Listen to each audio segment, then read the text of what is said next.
Shalom, selamat pagi jemaat Tuhan. Berjumpa kembali dalam doa pagi online.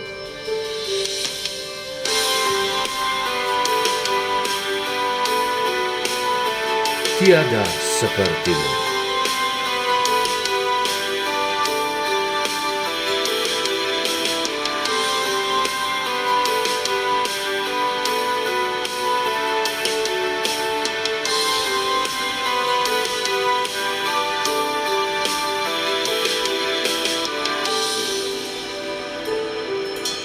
Anugerahmu kepadaku tak pernah berubah. Perbuatanmu terlukiskan di dalam hatiku.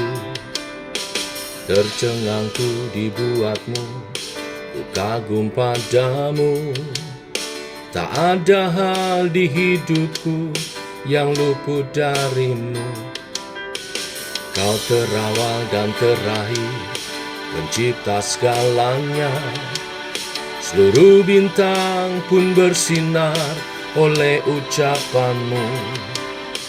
Engkau pun mengasihiku, penulis hidupku. Tak henti segenap nafasku menyembahmu selalu.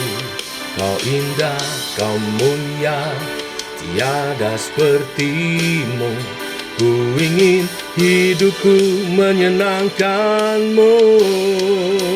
Segala puji, segala hormat, segenap hatiku menyembahmu.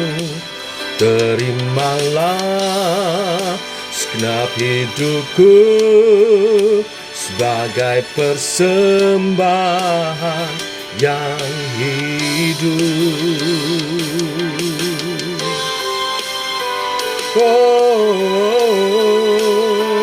oh, oh, oh, oh. Ku puji, ku sembah, tiada sepertimu. Ku ingin hidupku menyenangkanmu. Segala puji, segala hormat, segenap hatiku menyembahmu. Terimalah segenap hidupku sebagai persembahan yang hidup. Segala puji, segala hormat, segenap hatiku menyembahmu. Terimalah segenap hidupku sebagai persembahan yang hidup. Sebagai persembahan yang hidup. Sebagai persembahan yang hidup.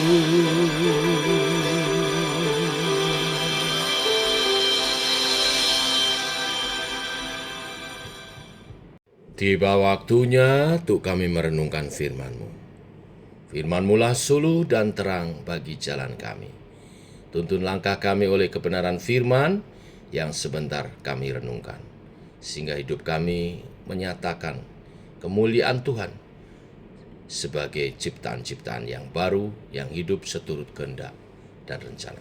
Dalam nama Tuhan Yesus Kristus. Amin. Bapak Ibu, akhirnya kita tiba sampai pada penghujung surat Kolose. Kita akan baca dan renungkan Kolose pasal 3 ayat 18 sampai pasal 4 ayat 6. Ya, saya beri judul renungan pagi hari ini, praktek hidup sebagai manusia baru. Demikian firman Tuhan, Kolose pasal 3 ayat 18 sampai pasal 4 ayat 6. Hai istri-istri, tunduklah kepada suamimu sebagaimana seharusnya di dalam Tuhan. Hai suami-suami, kasihilah istrimu dan janganlah berlaku kasar terhadap dia. Hai anak-anak, taatilah orang tuamu dalam segala hal, karena itulah yang indah di dalam Tuhan. Hai bapak-bapak, janganlah sakiti hati anak-anakmu, supaya jangan tawar hatinya. Hai hamba-hamba, taatilah Tuhanmu yang di dunia ini dalam segala hal. Jangan hanya di hadapan mereka saja untuk menyenangkan mereka, melainkan dengan tulus hati karena takut akan Tuhan. Apapun juga yang kamu perbuat, perbuatlah dengan segenap hatimu seperti untuk Tuhan, dan bukan untuk manusia. Kamu tahu bahwa dari Tuhanlah kamu akan menerima bagian yang ditentukan bagimu sebagai upah. Kristus adalah Tuhan dan kamu hambanya. Barang siapa berbuat kesalahan, ia akan menanggung kesalahannya itu, karena Tuhan tidak memandang orang. Hai tuan-tuan, berlakulah adil dan jujur terhadap hambamu. Ingatlah kamu juga mempunyai Tuhan di surga. Bertekunlah dalam doa dan dalam pada itu berjaga-jagalah sambil mengucap syukur. Berdoa jugalah untuk kami, supaya Allah membuka pintu untuk pemberitaan kami, sehingga kami dapat berbicara tentang rahasia Kristus yang karenanya aku dipenjara. Dengan demikian aku dapat menyatakan sebagaimana seharusnya. Hiduplah dengan penuh hikmat terhadap orang-orang luar, pergunakan waktu yang ada, hendaklah kata-katamu senantiasa penuh kasih, jangan hambar, sehingga kamu tahu bagaimana kamu harus memberi jawab kepada setiap orang. Amin. Sampai di sini pemberitaan kita. Setelah Rasul Paulus berbicara tentang identitas kita sebagai manusia baru di dalam Kristus, maka di ayat 18 pasal 3 sampai pasal 4 ayat 6 ini berbicara tentang prakteknya. Manusia baru tidak cukup hanya sebagai identitas, harus kelihatan nyata, nampak. Dan Rasul Paulus mengajar kepada setiap kita umat Tuhan, nampak kehidupan manusia baru itu dimulai dari keluarga, yang selanjutnya mengalir ke lingkungan pekerjaan kita, marketplace kalau orang sekarang bilang, lalu kemudian baru secara luas kepada seluruh lingkungan di sekitar kita. Yang pertama di lingkungan keluarga, mengatur bagaimana cara hidup kita sebagai manusia baru, suami istri, orang tua anak. Istri harus tunduk kepada suaminya sebagaimana seharusnya di dalam Tuhan. Firman Tuhan bagian lain mengatakan seperti jemaat kepada Kristus, tunduk. Demikian suami sebaliknya harus mengasihi istrinya, jangan berlaku kasar terhadap dia. Di Efesus dikatakan seperti Kristus mengasihi jemaat, memberikan hidupnya bagi jemaat. Lalu Rasul Paulus mengajarkan kepada anak-anak supaya taat kepada orang tua dalam segala hal, karena itulah yang indah di dalam Tuhan. Bila anak-anak hidup taat kepada orang tuanya, hidupnya indah. Apa yang dijalani masa kanak-kanak, pemuda, sampai akhirnya masa depannya juga akan indah. Ada janji berkat di sana. Demikian juga orang tua terhadap anak dikatakan, hei bapak-bapak mewakili orang tua, jangan sakiti hati anakmu, supaya jangan tawar hatinya. Di ayat bagian lain mengajar supaya mendidik anak-anak dengan penuh kasih dan hikmat daripada Tuhan. Jangan dengan menindas, jangan dengan menekan, sehingga anak timbul sakit hati. Tetapi mendidik anak-anak kita dengan kasih sayang, dan hikmat daripada Tuhan. Kalau dalam lingkungan keluarga ini kehidupan kita sebagai manusia baru nyata, maka melangkah ke berikutnya adalah di lingkungan kerja kita. Di lingkungan kerja, Rasul Paulus mengajar sebagai hamba-hamba saat ini, zaman sekarang mungkin ya karyawan, anak buah ya. Dikatakan taatilah Tuhanmu yang di dunia ini dalam segala hal, jangan hanya di hadapan mereka saja untuk menyenangkan mereka, melainkan dengan tulus hati karena takut akan Tuhan. Sebagai hamba, sebagai karyawan, sebagai pekerja, taati Tuhan kita, bos kita, dengan cara bekerja dengan tulus hati, bekerja dengan baik. Bukan hanya supaya dilihat manusia, bos kita, tetapi karena takut akan Tuhan. Kita jujur, kita rajin, kita bersikap baik, rendah hati karena Tuhan. Ya. Dan yang memotivasi adalah ayat 23. Apapun juga yang kamu perbuat, perbuatlah dengan segenap hatimu seperti untuk Tuhan dan bukan untuk manusia. Kalau kita kerja untuk manusia, kadang-kadang manusia mengecewakan. Tapi kalau kita kerjakan segala sesuatu untuk Tuhan, Tuhan tidak pernah mengecewakan. Percayalah, pada waktunya kita akan menerima berkat-Nya. Sebab apa? Karena kamu tahu bahwa dari Tuhan kamu akan menerima bagian yang ditentukan bagimu sebagai upah. Kalau kita kerja buat Tuhan, maka Kristus adalah Tuhan dan kamu hambanya, kita akan menerima upah seorang hamba Tuhan. Tentu bekerja sebaik-baiknya. Di ayat 25 dikatakan barang siapa berbuat kesalahan, ia akan menanggung kesalahannya itu. Karena Tuhan tidak memandang orang. Ya tentu kita bekerja dengan baik supaya menjauhi kesalahan. Ya, dan motivasi yang tulus hati seperti untuk Tuhan. Di lingkungan kerja juga berlaku bagi tuan-tuan, para pemimpin, para bos. Paulus menasihatkan sesuai firman Tuhan yang dia sampaikan, yaitu supaya berlaku adil dan jujur terhadap hambanya, terhadap karyawannya, terhadap anak buahnya. Dasarnya apa? Ingatlah, kamu juga mempunyai Tuhan di surga. Jadi, bagi karyawan, bagi anak buah, taati, kerja dengan tulus hati, rajin, bekerja dengan sebaik-baiknya, jangan sampai salah. Ya, kerjakan segala sesuatu seperti untuk Tuhan. Sebaliknya bagi bos, berlaku adil dan jujur terhadap hamba-hambanya. Dari rumah tangga, keluarga, menuju tempat kerja kita, dan akhirnya kepada lingkungan di seluruh sekitar kita. Dikatakan di ayat 5, hiduplah dengan penuh hikmat terhadap orang-orang luar, pergunakan waktu yang ada.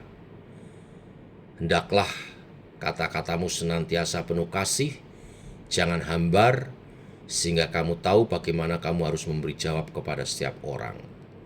Ada peringatan-peringatan, beberapa hal, petunjuk-petunjuk bagaimana kita hidup sebagai manusia baru di lingkungan sekitar kita. Hiduplah dengan penuh hikmat.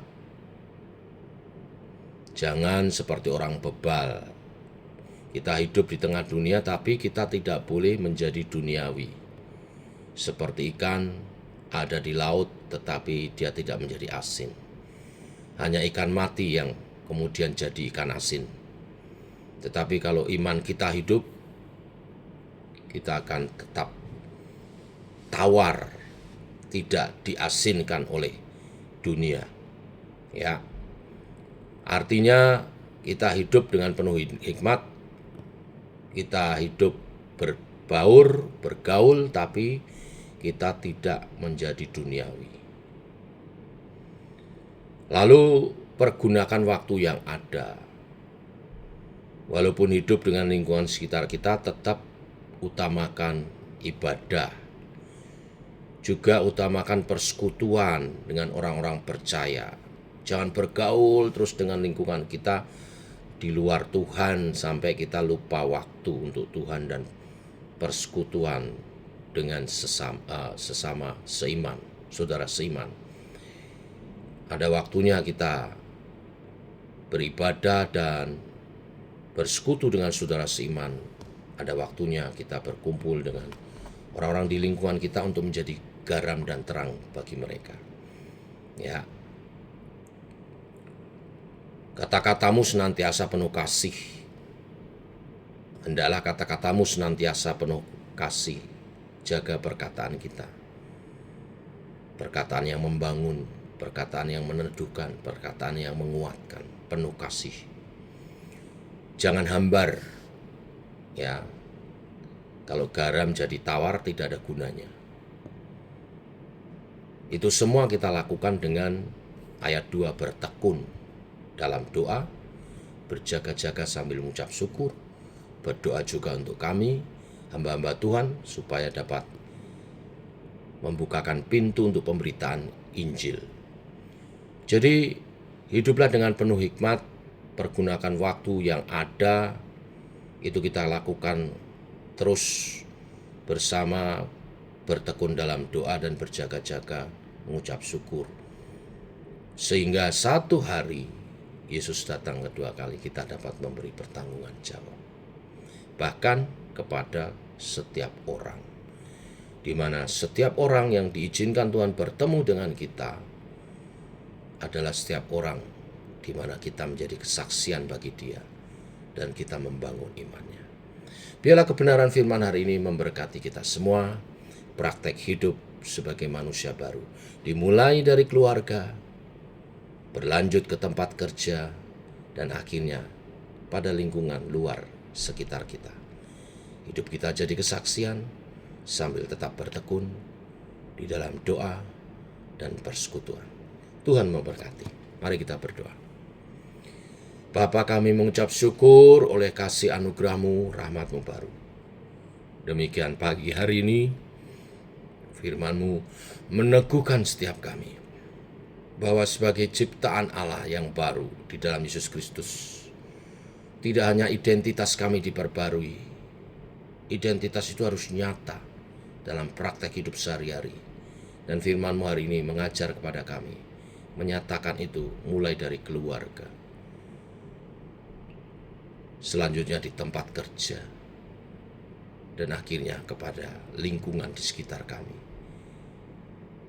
Mereka semua menyaksikan kami adalah ciptaan baru di dalam Kristus, yang hidup dengan cara yang baru, yang lebih baik, yang makin hari makin disempurnakan dan menjadi kesaksian.